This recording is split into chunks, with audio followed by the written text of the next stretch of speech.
Okay, so that is part 2 or section 2 of topic 8. So what we did in the earlier part was AD curve, AS curve, combine them, basic ADAS model.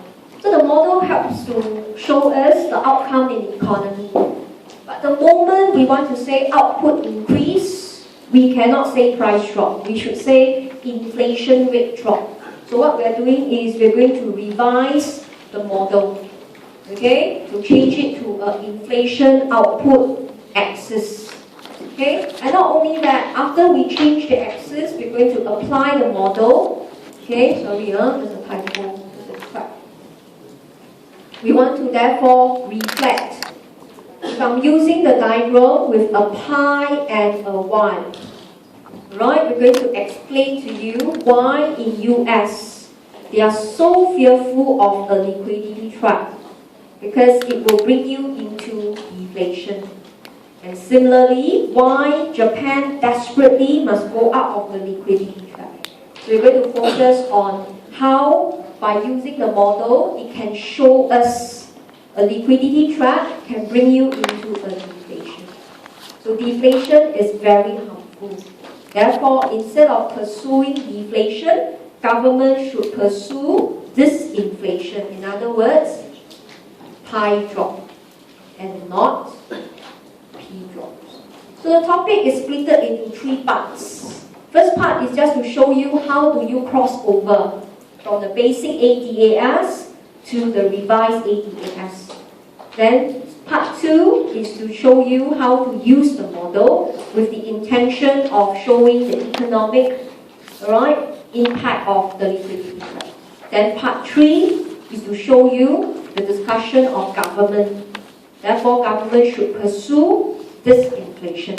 Okay? Something to warn you is if you are reading the course guide or even the lecture notes, there's a lot of equations. So if you're not proficient in maths, you will get a bit lost. So if you think you're not proficient in maths, but you can sufficiently analyze, it's good enough. Okay? So I will highlight, try not to read this topic on your course guide. The course guide has full of equations, can be very distracting. Right? And most of you are studying more on section A for this topic. And section A, derivation is not required. It's all about analysis skills, and if you can, back it up with a diagram. Okay? Right? So I'm just going to quickly go through page 42 to 43, just to show you. If we now talk about the revised ADAS model, right? We want to discuss how output affects unemployment. Okay, so the detailed derivation for page 42 is in your course guide. I took it out. I don't want you to blindly go and study it and kill yourself. If you don't plan to do this topic for section A, just read through will do. Okay, so if you recall, okay, we'll do a quick recap here. So far when we say y equals to yn, u equals to un, that's what we have been doing. Right? Remember I made you draw your ADAS Y1. And we said Y1, if you assume it is YN, you don't say unemployment rate is 0. It will never be 0. You deduce that it is at the natural rate, the least that you can tolerate. Right? And then we saw China. China is the one where Y is more than YN. U is actually less than the UN. But the question is, how much?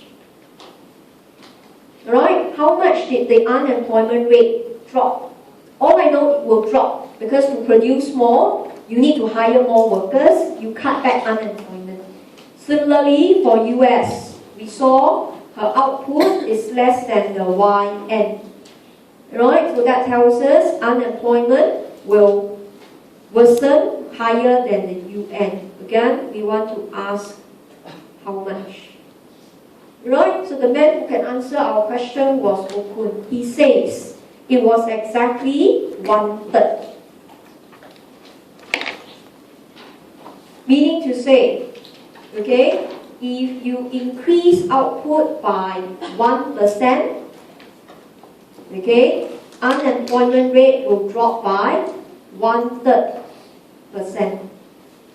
Okay, or you could say, therefore, if output increased by 10%, cannot use 9%, right? 9%. So unemployment will drop by 3%, 1/3 of it. So if you can't remember this equation, then don't bother. Just remember, it's not a one-to-one. So output increase, unemployment drop by 1/3. In other words, whenever firms want to produce goods, firms don't necessarily hire workers first. You can make use of his machine, make the machine run 24 hours first.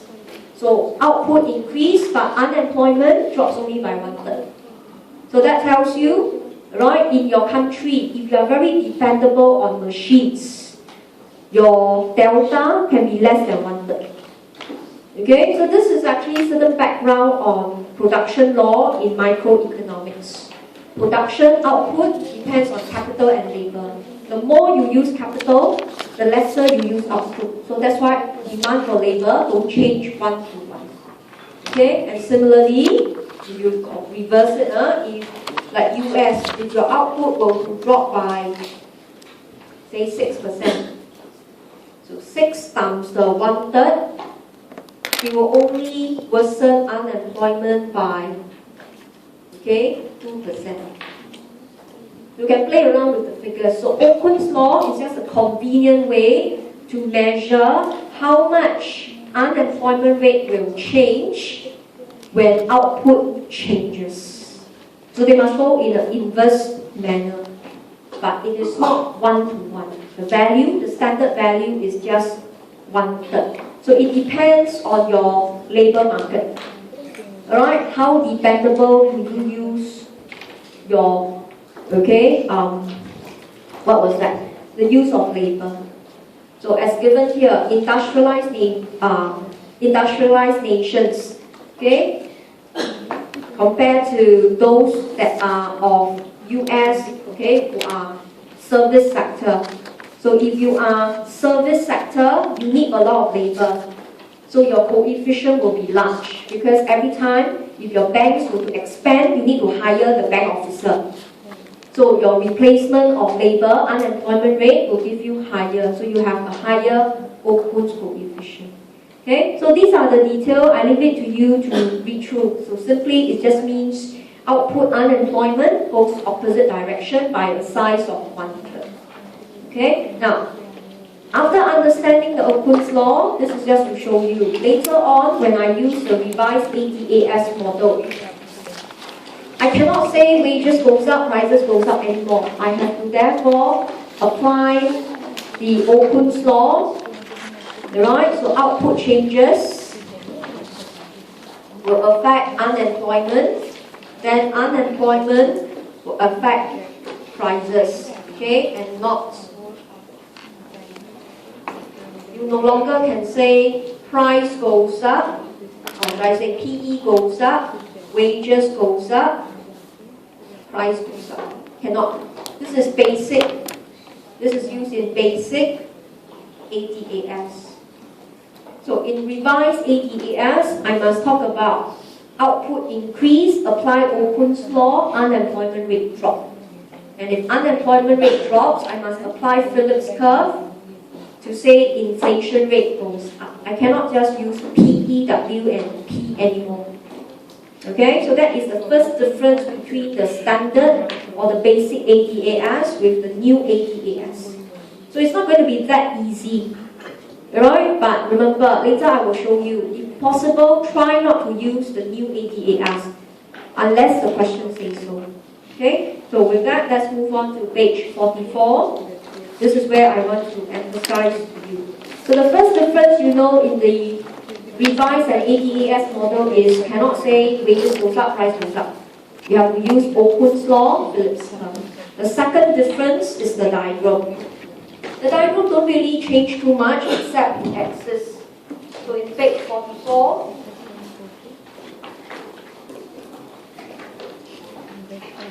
the axis now, for horizontal axis is still the same, which is the Y.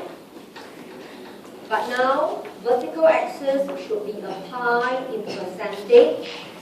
And I will usually put in a zero axis to tell you all our model are discussing P increase because pi is positive.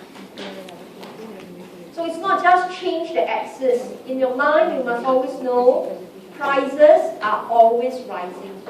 You can never say the firm cut prices. Once the moment you use this axis and you say firms reduce price, the examiner will give you a straight zero. He knows you're not prepared. Right? You're just memorizing analysis. But the diagram looks the same. AS, which I mentioned, I try to draw quite flat. Because in the real world, prices and wages are quite rigid. So AS should be flat. Then of course our AD curve. Okay, so in this case, this is our short run. We will have our Y1 and our pi 1. So you cannot say prices is pi 1. Say inflation rate, example was 3%. Okay, then again, if you assume Y1 equals Yn, it's an assumption you make. Pi 1, okay, will be equals to pi E1. Okay, you can bring in the LRAS.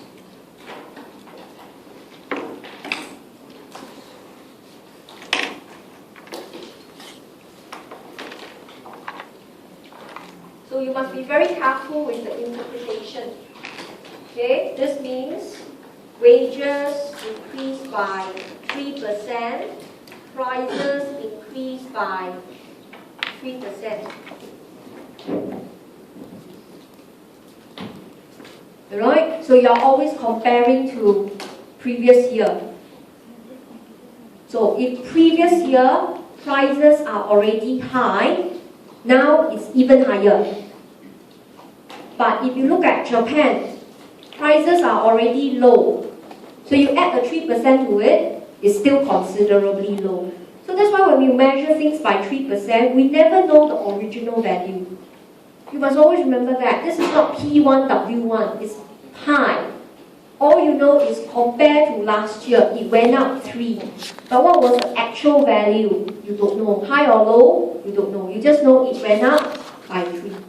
So you must be careful, again, to interpret the diagram. So that's why when you do revise ADAS and you read your examiner's answer, you get very puzzled. Right? What on earth is talking? Because you didn't know actual, you only know relative change. So take for example, if we were to shift the AD, for example, we saw, okay, if you have a positive shock. Okay, so I didn't go through this with you. As I mentioned, go back study yourself. So if countries or if the firms in your country experience a positive shock, they manage to produce more, they go to Y2. Okay, but remember, only pi drops. Okay, so in this case, let's look at case A. You have a positive supply shock. So you increase your SRAS. Output increase, that's logical, but pi drops. So firms don't cut prices, right? Firms increase price, but slower. Why is that so? Because firms still must pay for the expensive raw materials like oil, as well as, right, probably existing high wages. So you must be careful. It's not price drop. Inflation still looms, but slower. Okay? Or we can also look at case B. This is like Singapore. There was a fall in export due to world recession. So for Singapore was the fall in AD. Okay, so draw in a different color to reflect a different outcome. So at point A, just draw any way you like, that the AD shift left. So that was for Singapore. So we will reach, let's say, point. So we saw, this is what happened. We did experience output drop. Unemployment rate went up. But we saw price drop. We didn't see deflation in Singapore. Right? All we know is prices slowed down. Before the crisis, inflation looms about 5%. It was very serious. Right? But when the crisis took place, recently our inflation for the past 2-3 years was only 4 to 3%, much lower than 5. So in this case, inflation rate drops. Okay? So in other words, when you now use the revised ADAS, it's no longer just change the axis. When you interpret, you must be careful. It's inflation rate changes. Right? The rate that prices and wages change is different. Did wages drop or not? We do not know. All we know is it changed higher or slower through the price increase. Must be very careful. Okay? So that is the second aspect. But this is one that over time you can grasp it. You just need to put a zero axis in, put a price increase. You will always tell yourself wages increase. Alright? And then if you shift down, wages drop but slower, or wages increase but slower. So later I will highlight that to you. Now the second point, this is the part that gets students very puzzled.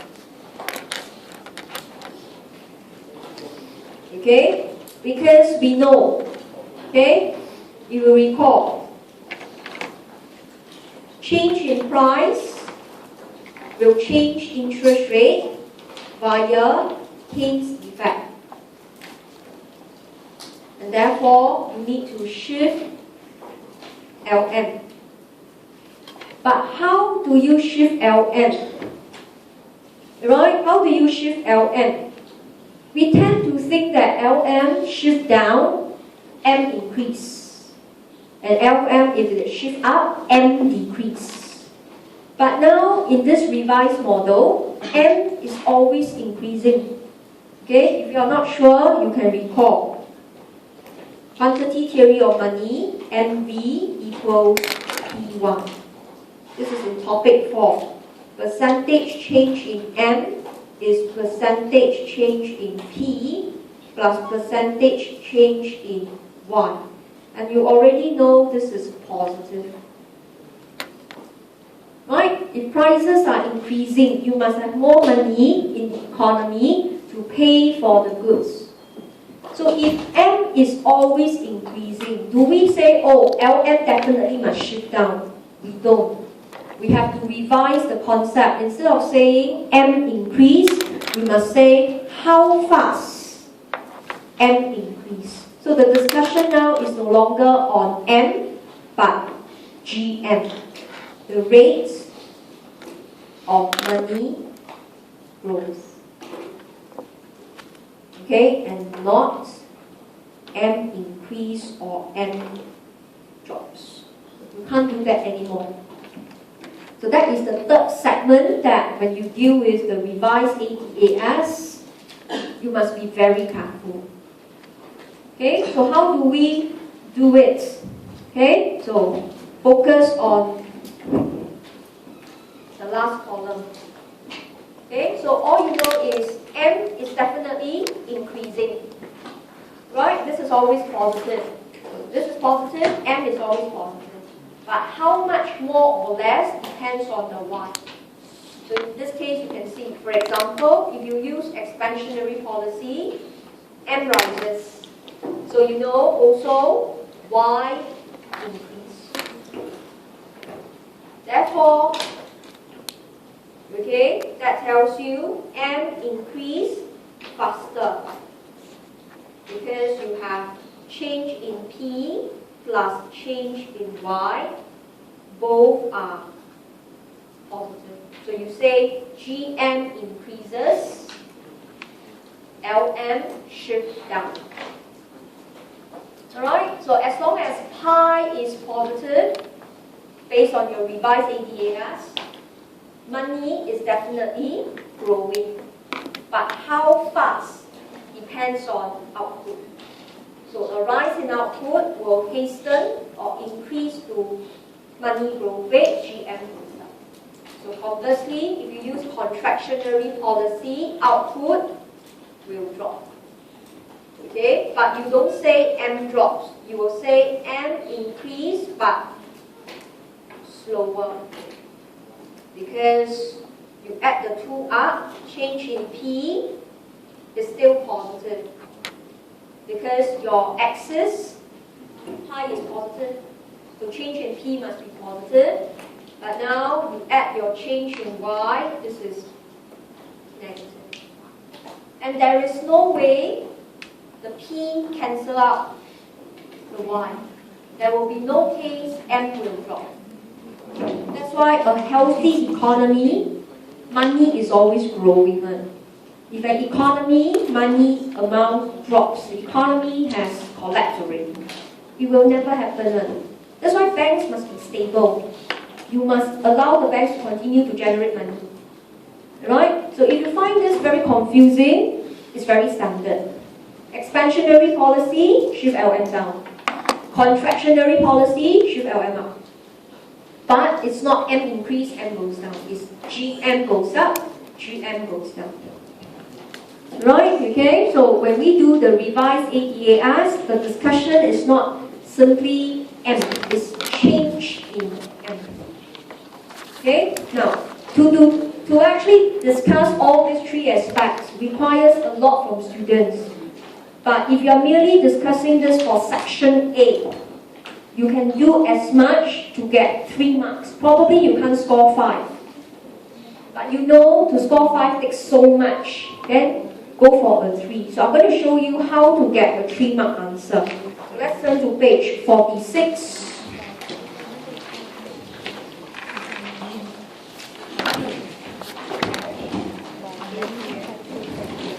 Imagine, right, this can be easily a true-false question. A country faces a negative shock. How will it adjust back to long run? Okay, so I will actually do my answer planning. Okay, so I will do an overview first. I double check. I know if it is a negative demand shock, AD will drop.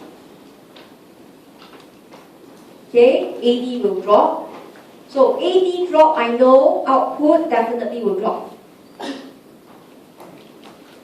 Okay, so that tells you you can accompany it by price drop or you can accompany it by pi drops.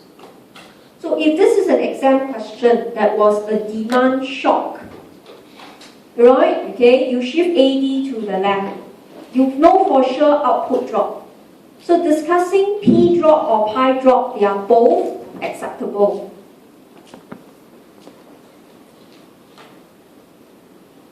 Okay? And if you are not competent, then you use P drop. But if you use P drop, you won't get full marks because you are not reflecting that you didn't understand the economy. So this is a better approach. So I'll show you the discussion of pi drops. So hear me clearly. Don't drop this topic just because you can't do the revised ADAS. But in this case, you have both. It is better to do pi drop. If you can't, you do P drop. Right? So this is how the diagram looks like. So again, let's put in no space on the left, or in fact on the right here. And draw your basic analysis. Write down your basic analysis, but focus on the diagram. So by now, you should hear me say all these are called basic diagrams. Please draw in ink. Right? Drawing in ink is a way to reflect confidence level, how prepared you are. So put in your basic ISLM first.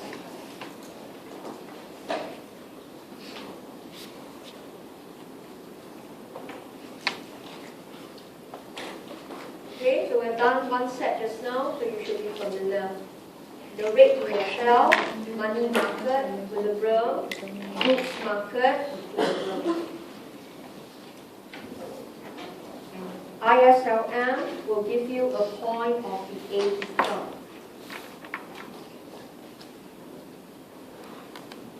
Okay, and together with output, That's called short run equilibrium. And not only that, when you go across, there was an inflation rate, pi 1. Put in 0 axis. As a reminder, prices are always increasing. Then assume y1 equals yn, meaning to say U equals UN, meaning to say labor supply equals labor demand.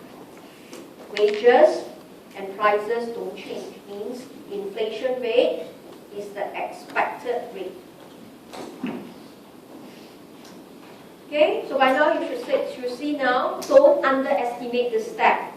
If you start off on the correct foothold, you are clear. An examiner actually can tell. Right, students who choose to do this topic must know the topic one. You cannot smoke your way through. There's no way to smoke at all. Okay, right, so this is the initial equilibrium. Then there was a negative shock. Okay, so let's look at analysis. So for example, there was a fall in X in Singapore, or you can discuss a drop in I bar in Thailand. Right, so we can see, okay, these are some of the negative demand shocks faced by the different countries. So for Singapore, it was very much, there's a world recession. Okay, then for Thailand, it's the political instability. Right, in ongoing political tussle, resulting firms to lose confidence, they start to move up. So in this case, we can discuss the IS will shift left. Okay, output will drop to Y2.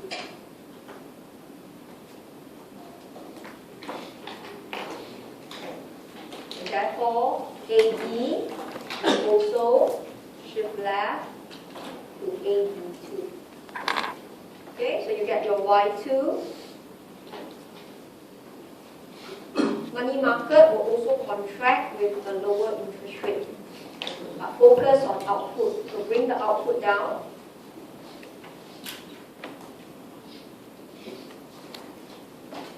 So you know this point B on ISLM is the point on the AB curve, but must lie on the AS curve.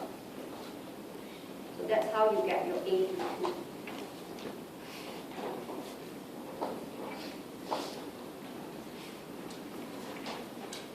Okay, so this is your step 2. So in this case, in step 3, we saw output drops. So change in Y is negative. So you apply Okun's law. It means change in unemployment is positive. Right? Intuitively, U is more than UN. Then you apply Phillips curve. So this is the minimum you need to do. I didn't write out any of the equation, but I apply the behavior. Okun's law says if your output is lesser than natural rate, unemployment will increase by 1/3. That's Okun's law. Then Phillips curve, he says if unemployment will drop, okay, inflation rate will drop. In this case, it drops to pi 2.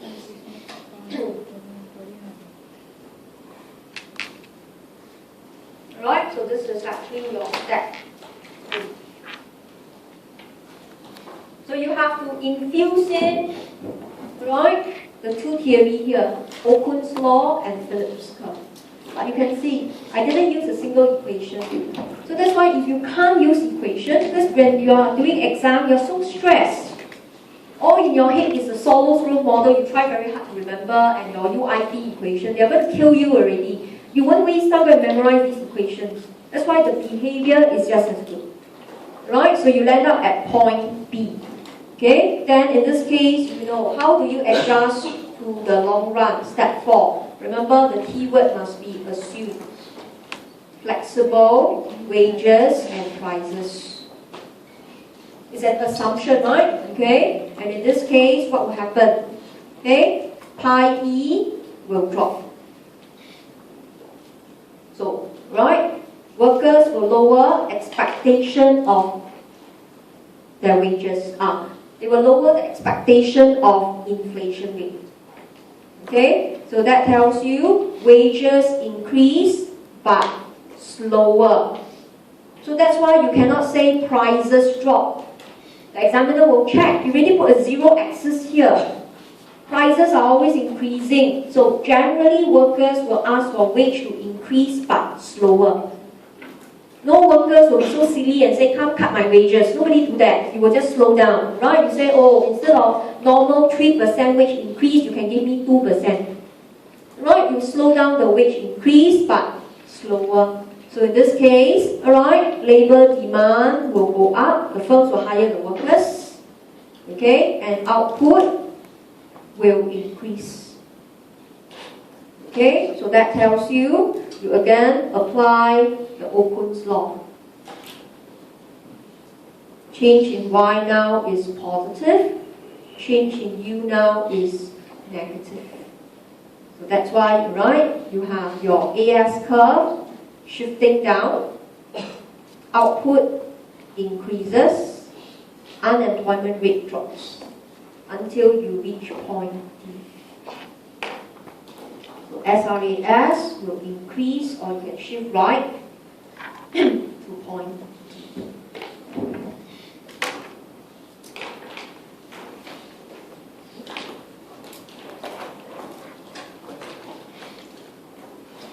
Okay, and then you know you're back.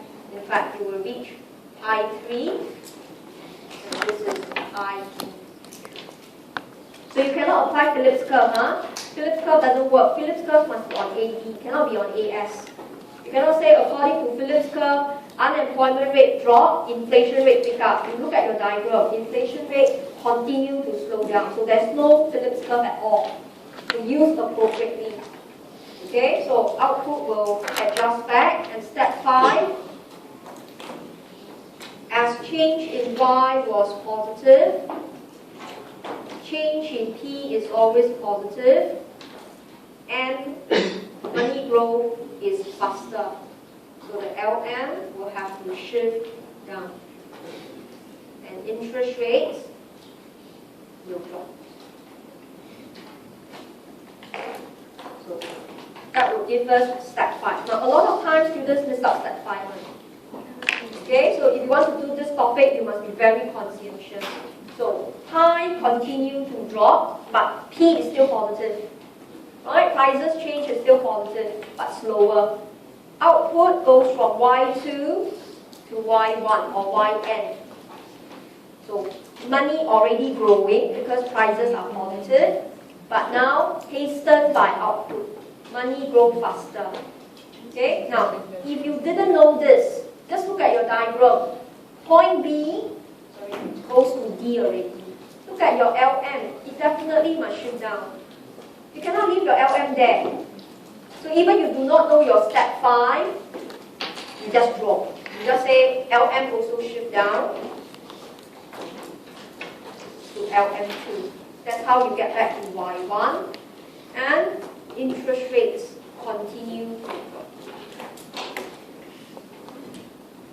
So the economy ended with the same output, a continuous drop in interest rate, and a continuous drop in inflation rate. Alright, from pi 1 drop to pi 2, end up with pi 3.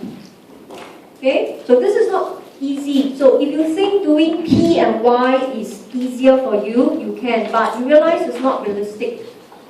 Firms don't start cutting prices, right? They have to cope with inflation, so it should be pi falling. If you can do all these 5 steps, you then can get your 5 marks.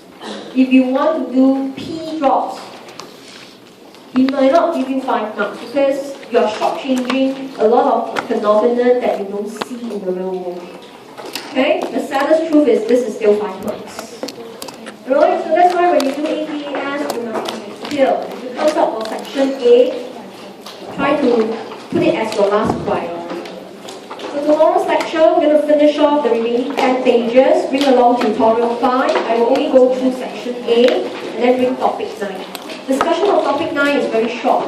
Okay, first I will eventually give you the practice question in April, and I see you for